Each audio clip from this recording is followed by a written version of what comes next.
Okay, you ready? Yeah. All right. Jerry, 24 years together. When a fan looks at the 24 years, they see hits, they see concerts, they see tours. When you look back, what do you see? Oh, God! I see, well, a large part of my life I've spent doing something which has turned out to be more fun than I thought it was going to be.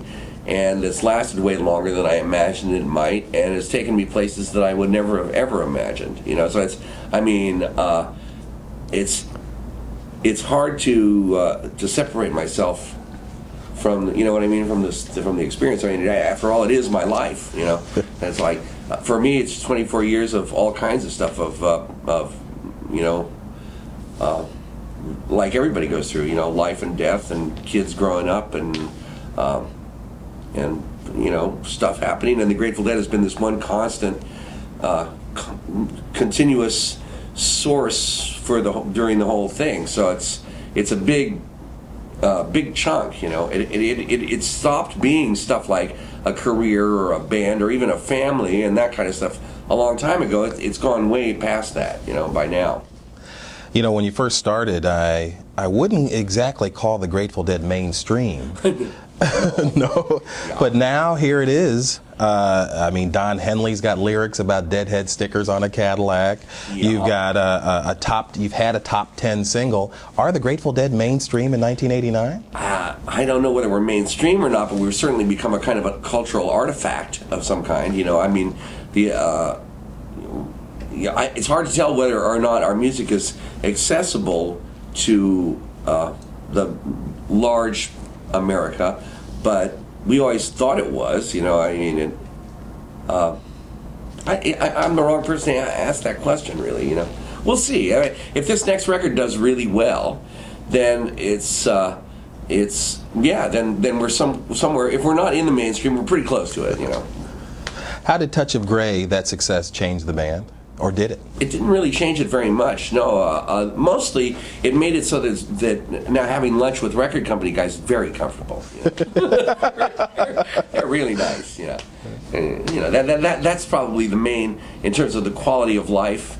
You know, it really, it's hard for us to separate our regular, slow, continuous success with the, you know what I mean, where that record, by the time that came out, we were already doing pretty well, you know. So it's really hard to gauge it, whether it's added lots of new people to our audience or, you know, it's just there's no way to measure it. So it's more a kind of a surprise, kind of a left field thing, you know. But it hasn't really affected us too much. I think, if anything, it's given us more confidence about making records. I mean, I feel like, well, maybe, you know, hey, you know. You know, I read a lot of definitions of, or the definition of deadheads. What's Jerry Garcia say? What's a deadhead? About deadheads? Yeah. Oh, God. You're really getting me today, aren't you? Deadheads, well, my experience with them is again, it's hard to characterize. It's been a long time now, and there's been lots of them, and they come in all shapes and sizes and forms, and they're everything from street people to solid professionals. You know, they're all over the place. They're on Capitol Hill. You know, they're in part of a Heart and Lung team. You know, out in Sacramento. They're everywhere. They've permeated society. You know, they've become mainstream in a way. I mean, there's a lot of mainstream deadheads. Even the New York City Police Department's got a lot of deadheads, and they're all over the place. So it's like that's kind of fun. You know, you meet people who are. You know, the mayor of Milwaukee, you know, was comfortable enough to bring him and his wife come to the show. You know, hey, I'm the mayor of Milwaukee. You know, oh sure, you know, yeah, me too. You know, no, I am really. He says, and he brings out the card. The guy really was the mayor of Milwaukee, and a really nice guy. And it's kind of, I mean, that part of it is kind of encouraging that it's not something that's just. It's like there is this little culture of people who identify themselves by something that they like and something that's a good thing in their lives. It's broad, you know. That's the Deadheads are not. They don't fit into a category real easy, you know. One thing, you take care of your fans in terms of the way they can get tickets through the mail, newsletters.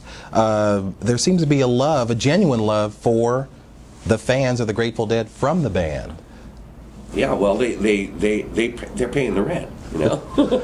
I mean, they're the ones who keep this happening as much as we are. You know what I mean? They've invented us just like we've invented them in a way. I mean, you know, there's a mutual thing happening there. I mean, but that's true with every band, really. It's just whether or not the band chooses to deal with it or not. Really, I mean, you don't exist without your audience. It's that simple, really. So, I mean, our audience has been particularly giving in that they aren't. It's not like a showbiz audience, you know what I mean? They come as much to be there and enjoy each other probably as for any specific concert. I mean, they don't come to hear us do our hits. You know, we don't have any hits. You know, they come to hear us do whatever we're going to do, or to try stuff, or to hear something new, or to hear us do old stuff, or to hear us even have a bad night. You know, sometimes. And it's still, the experience is still rewarding for them for reasons that may not have anything to do with the music, but just the idea of being someplace and celebrating their own existence or something like that. You know? In the early days, the Grateful Dead, there were times they were saying that you guys, I won't say broke, but weren't rolling in dough. Broke is good. Yeah. Broke says it. But somewhere in there, you're very organized with the tickets, with T-shirts, with newsletters. Where did that organization, how did that begin? Well, it evolved very slowly from that thing of being broke, you know. I mean, hey, we're broke, you know, somewhere back there. Actually, from very early on, we were doing pretty well at supporting ourselves. I mean, it really, I mean, once you're making a living, you know, everything above and beyond that is extra. So we started making a living before we even made our first record. We were doing pretty well and playing at the ballroom scenes in San Francisco, the Fillmore and the Avalon in those days. So we were doing it. We were making a living. Going through the thing of starting to. We got into trouble in a couple of situations because of stuff like spending too much money producing a record. Now, when you're not making all that much, but just making enough to get by, and all of a sudden you have a record, a bill back in those days, like of $150,000 to make a record. You're broke. You know, then you're in the hole, and that starts to look scary because it looks like more than you can. And then there's all the tax stuff and everything that goes along with it. So everything is compounded by just complexity. So after going through a couple of those kind of scenes, it got to be important that we at least keep our scene straight as far as the taxes are concerned and all the rest of that. As far as the way the outside world deals with us, you know what I mean? We definitely don't want to have to go to jail for stuff like taxes, you know? And so it just makes sense, you know. You're dealing in that world, you can't avoid it. So we've just made an effort to try to keep that as together as possible. And then the rest of it, we've just evolved. I mean, it used to be that we would have managers and so forth that would say, well, manage us, you know, or, you know, manage our affairs or whatever, but it doesn't really work. Not for us. We're all too, we recognize that we need to have a hands-on kind of relationship to it. So we have meetings where we talk about all the stuff that comes up, and everybody hates them. You know, I mean, everybody, you know, we complain about them and moan and groan, and everybody hates it. But we do it, you know, and it isn't really too hard, but you have to do it. So that's one of those things that just experience, you know, that's the best teacher of all in these things. And after, you know, you make the same mistake 10 years in a row, you know, it's pretty soon, oh, I get it, you know. It's been kind of like that for us, really. You know, this stuff is mostly errors. It's a comedy of errors, really, and eventually you'll learn to do things be more thorough and so forth. All stuff that we don't want to do, but, you know. It seems like with many bands in concert, they reproduce the record exactly. It seems like the word for the Grateful Dead in concert is improvised. Yeah, we would probably reproduce the record exactly if we were disciplined enough to do it. But it's just, you know, forget it. It's out of the question. It doesn't, you know. So what happens instead is, I mean, by now our fans realize that they're not going to hear the record. They may hear the songs, but they definitely won't hear the record. So but that's okay. I mean, really, from a musician's point of view, a record is kind of like a painting. You know,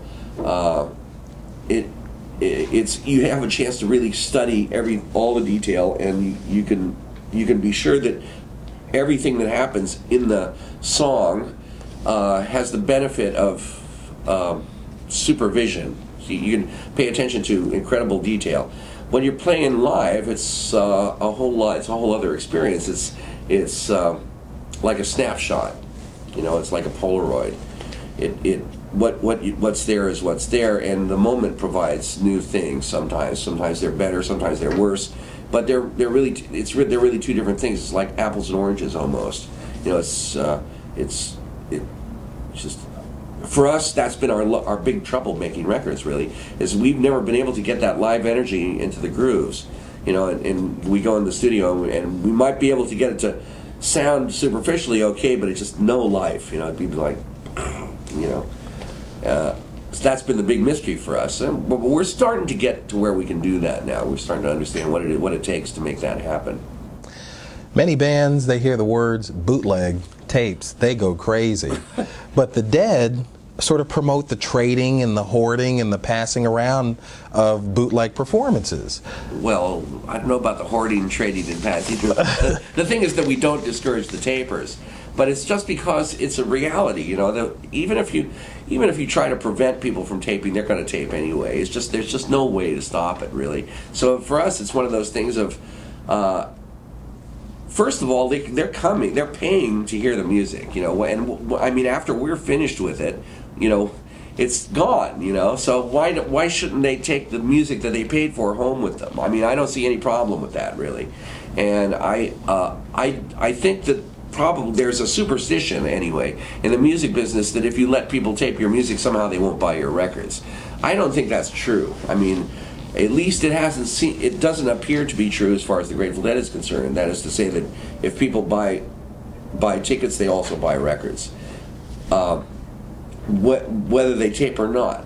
And the fact that there are enormous numbers of tapes out there in circulation, I mean, it doesn't seem to affect, you know, it doesn't seem to affect us in any kind of serious way, except that we have a reputation for being people who are lenient about taping. You know, that's about the most serious repercussion. And of course, there's the thing of that. I mean, if you're worried about concealing your mistakes, then you might have a legitimate thing about preventing people from taping. Like if you decide that your performances have to be absolutely perfect before you want them, you know. But I mean, realistically, you know, nobody has absolutely perfect performances. It just doesn't have, not in this world, you know. So since people are going to be taping, I mean, it's just. It's one of those things where I disagree with the traditional approach to it. That's all, you know. And it's we've been doing this for a long time. It doesn't seem to have bothered anybody. You know? Tell me about the new album, Built to Last. It's pretty good. It's got some good songs on it. It's kind of hard to talk about it. It's just I hoped that they would have released it by now, but they're releasing it on Halloween, which is, I guess, cute, you know. This is our first record where it's truly a studio record. It isn't partly live and partly studio. Like In the Dark we approached it as though it were a live record, even though it wasn't in front of an audience or anything. The methodology was basically live recording. This record, we approached it just as though, I mean, totally from the studio. So it's totally it's really constructed from the songs out. So it's a different approach than what we've used in the past, but it seems more musical, and it seems like it has more energy and more discipline.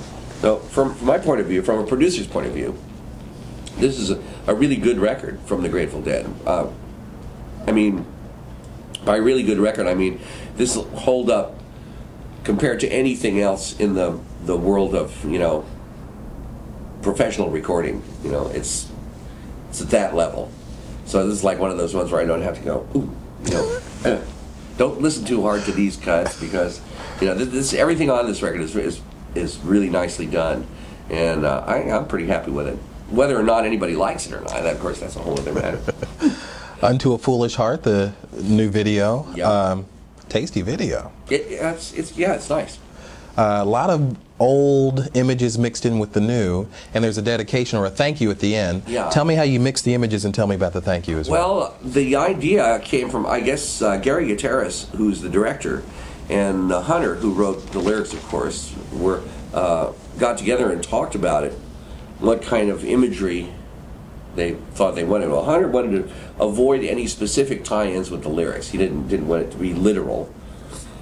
And Gary had a sort of a notion about a kind of a proscenium stage, a kind of an old-time Victorian stage setting, and also about stagecraft, just like the look of the old Malays films, which are used in the video.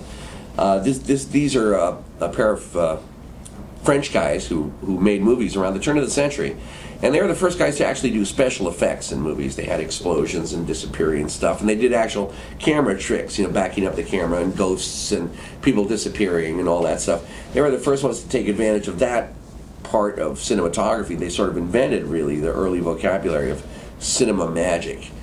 And so this owes a certain amount of its flavor to this sort of late Victorian kind of naive, theatrical, stuff, and it's just one of those things that Hunter has always loved this kind of stuff, and Gary Gutierrez is also a fan of it too, and me too, and it's just it sort of tumbled into place. And also with Gary, when working with him, we always give him ridiculous restrictions. It's like, okay, Gary, you can make. We want you to do the video, but you can only have the band for 20 minutes.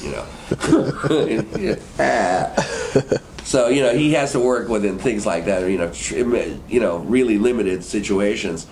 So he doesn't get as much cooperation as probably would make sense. But the band is like very difficult on photographers, and in any kind of situation that requires performing, it's not our forte. So he has to put up with all this stuff, but he's very good with us, and we've worked with him before. He did Touch of Grey too, so everybody has a lot of confidence in his work. So, and he also did the animation for our Grateful Dead movie from the 70s, which is real neat stuff. Yeah. So everybody trusts him. So he's an easy guy to work with. And anyway, it came out pretty good.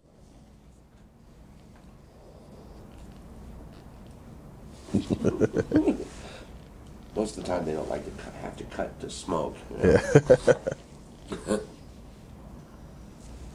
Ready? Okay. With the growing, even bigger popularity of the band, with some of the Deadheads, there have been a few problems along the road, but the band has really responded to that. Well, there's no problem that's specifically the audience's or specifically ours. It's always all of ours. You know what I mean? The responsibility is always joint. Okay. There, so when stuff happens, like if there's any confusion at a show or violence or anything that upsets the local populace, it always falls on us anyway. So we have to deal with it. It's unfortunate to have to start to try to tell people what to do outside of the concert. You know what I mean? It's we're not the government, we're just musicians, and it's enough to try to control what's going on inside the show. That in itself is difficult, and just the idea is repellent too. The idea of we're going to now start telling people how to behave. Who has the right to do that? Certainly not us, So it's one of those things where really all we can do is open it up, turn it into a dialogue of some kind, and say, here's what they tell us. The police in this town say, unless something happens in relation to the camping or the vending scene that goes on outside the Grateful Dead shows, the Grateful Dead is not going to be able to come back to this town anymore. It's that simple. It's really, So our choice is to let you know about it, and you have the choice of either willingly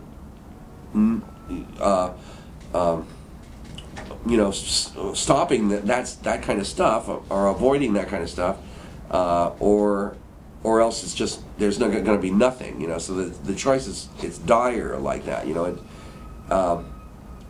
Some places deal with it better than others, and it's not one of those things that's an entirely black and white situation. It really seems to be area sensitive. So some places where there's residential zones near a concert facility, that's kind of the worst stuff. And in the kind of places where we're playing more than one day. So like a one-shot deal is no problem. It's just like a sporting event. The audience comes, they can be as rowdy as they want. They're gone the next day. But when it's 2 or 3 days, then that's when problems start. So it really is partly us juggling the places that we appear based on availability and what kind of facilities are available, and coming to grips with this in terms of the towns on a kind of a one-on-one basis. That's really the only way to do it. So some of the towns have people who are pulling for us, say, hey, we want the Grateful Dead to come to town. It works out good for us, and maybe another part of the town is saying, hey, no, we don't want them back here no matter what. So sometimes it's that kind of thing. It's a complex deal, but we try to address them individually. Each place, each venue, and we expect for the fans to be sympathetic to whatever is required there. It's one of those, you have to, we've never had to deal with this kind of stuff before. It's like you can get so successful, but then now it's a whole other, so we're at the level now where we're topping out in terms of success, and it turns out that there's a whole bunch of new problems that are, Yeah. So either we have to define how we're going to do this by either some really incredibly creative solutions, or else we're going to have to restrict where we play, or something like play in certain centers, so that we play like on the East Coast for say 3 months at some place, and everybody from the whole area could come. There's any number of possible ways to go, but we do have to deal with it. So video becomes an alternative, and all these other things. So we're trying out what we can, because we don't want to find ourselves out of existence because we're too successful. It seems silly. When you were a young man just getting into rock and roll, did you have any idea of the road that was before you? And are you pleased with how it's turned out? Oh yeah, it's turned out a million times better than I could have imagined. I hoped, I think, when we started playing, I hoped for something better than just, or something more interesting than just, say, like, conventional success, And it's always been more interesting, and it hasn't been at all conventional. So I'm real happy. Jerry, thank you. You're welcome. Thank you very much. Whew, that was a treat. I think the big bands then were the Allman Brothers, the Grateful Dead. Bruce was just coming. I'd heard of you before that, but that was my first real experience of living the Grateful Dead experience. And Deadheads. I remember a guy named Frank Urso, lacrosse player, lived across the hall from me, and he was like from New York, and he's like, we're going up to see the Dead here, then we're going up to Uniondale, to Nassau. I'm like, wait, if you see him, why are you going to see him again? Deadheads. One word answer, right? And that was the first time I ever heard of that. He was fanatical about you guys. And that was the beginning, and all through my radio career and all that sort of stuff. The fans I said in radio, and when I first started was Casey Jones. Right. There were about 4 or 5 songs they'd let you, because Lee Abrams, a name you know very well, I'm sure, came in and just started paring things down. Because when I got into radio, I got into it for, hey, let me play you this record I found last night at a party. Right. That's what it's all about. Yeah. Right. And then you come in and the records had grease marks across the songs you couldn't play. I'm like, this is, what is this stuff here? So, but top radio. Exactly, and we're watching too, and we are watching. Very carefully. So, but it used to be so much fun to get in there and you'd play anything. Well, it used to be really entertaining to listen to it too. Yeah, I'll bet. Because you'd hear stuff you'd never heard before. That's it. That's always, and then, oh, that's interesting. Yeah. This whole style of music I never even knew existed. Well, there's a station down in Bethesda, well, it's not even in Bethesda anymore, WHFS in Maryland, which was a station I grew up listening to, and they would play anything. Anything, and you'd click it on, like I said, and you'd let it go for half an hour or an hour and think, And sometimes they tell you what they played, sometimes they wouldn't. Right. But it was always entertaining, and it made you Yeah. think a little bit too, because it wasn't like, oh yeah, Led Zeppelin, oh yeah, Rolling Stones. You know, Right. it wasn't like that. Right. And that's the way radio should be. Should make you think a little Oh yeah, bit. You know. yeah. Well, there was that good period of time back there where I don't know, maybe it'll come back again or something. Well, you know what, Something to surprise everybody. That's it. They're gonna go Let's say it'll be freeform. Tremendously successful. Yeah. Like weird shit. Yeah. They'll say freeform. What a concept. Yeah, right. Right. Tom Right. Donahue rises again. Tom Donnie, there's a name I haven't heard in a while. Yeah. Like this? Okay. Well, my neck is fucking killing me. Mine is too. Yeah. So, Only sit like this. yeah. So, NEW. I came to NEW late in the game of freeform radio. It was like 6 years ago now. I was on with him for 3 years. Scott, great guy, the professor. I love him. Scott, so is happening. Incredible. Yeah, and Dave Herman, might you know Dave as Yeah, well? yeah. All those guys. Yeah. But to me, it was like, hey, going to the Vatican of rock and roll, Oh, with yeah. Scott being the Pope. Yeah. Because every DJ in the country, you aspire to hit NEW FM. That's the one. Oh, you man, know? Scott was he's an amazing guy. I'll be seeing him sometime this week, probably. Yeah. And Monday. he was one of the first guys to really start supporting us in a Yeah. big way. Yeah.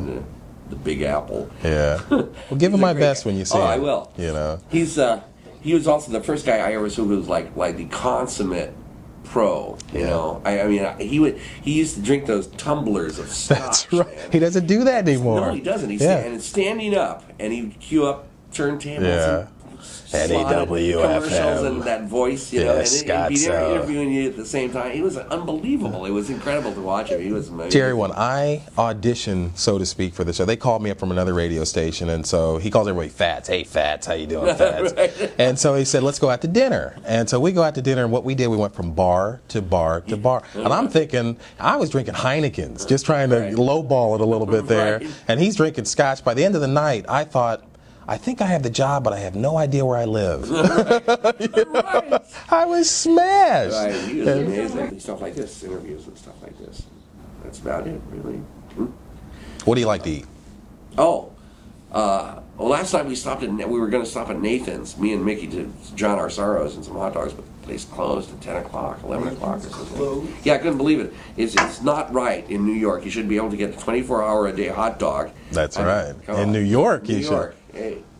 Yeah, right, well, New York is a great place to eat. Oh, I go down to Umberto's, too, in Little Italy, the clam house down there. They wanted me to get a picture there with Frank Sinatra and Pope and stuff. I haven't gotten around to sending them a bit of Joey Gallo. Yes. The Crosby, Stills, and Nash have pictured them down there. Ah, God, yeah. That's a great place to eat. Yeah. I mean, in New York, shit, this is it for eating. Mm-hmm. Yeah, this is it. Okay, let me start asking questions here, Okay. and just say whatever you want as it comes out. Years. You've never done reverse questions with me? Sure, we do them. Oh, yeah. We do them. No, we can't do it. Yeah. So no one told me. Sorry, I'm sorry. I thought they did. No, we do that all the I time. had not a clue. Okay, you ready? Yeah. Okay. When you started out, the Grateful Wait, Dead. I'm sorry. Okay. Okay, that's Nice. okay. That's okay. Go ahead. Okay. When you started out, the Grateful Dead weren't exactly mainstream. Are the Grateful Dead mainstream in 1989? No. No, we never were. Okay. Etc. I've read definitions of the Deadheads in Time and Newsweek. You're Jerry Garcia. What's your definition of a Deadhead? Well, they're little tiny people about this big, bulbous heads and long feet. I'm doing this as a two-shot. Is that a problem? What do you mean a two-shot? It should be just the back of his head and basically me. Well, Yeah. it's a two-shot. That's Yeah, it. sure. I'm just checking. Okay. So like I said, we're Okay, gonna do you ready? this. That's Go okay. ahead. Here we go. Hi. There they go. Yeah, it's I the have door. I have two things, and then we're out of here. Okay. Okay. Two questions, and we'll get you out of here. It's just the FBI. Yeah, oh, that's okay, as long as it's not the IRS. You seem to take care of your fans. There seems to be a genuine love between the Grateful Dead and the Grateful Dead fans. We need each other. Last one. They are nice, I must say. They are Really hey, sweet people. Jerry, I've seen a ton of fans and they're the best. Yeah. Okay, here we go. When you were a young man just getting into rock and roll, did you know of the road that lay ahead of you, and are you happy with the way it turned out? No and yes. Thank you. Hold on, he's listening, just a single listening shot of you. Okay, make it fast because he's got to Listening go. shot. Oh, he can go. Oh, he can go. Oh, I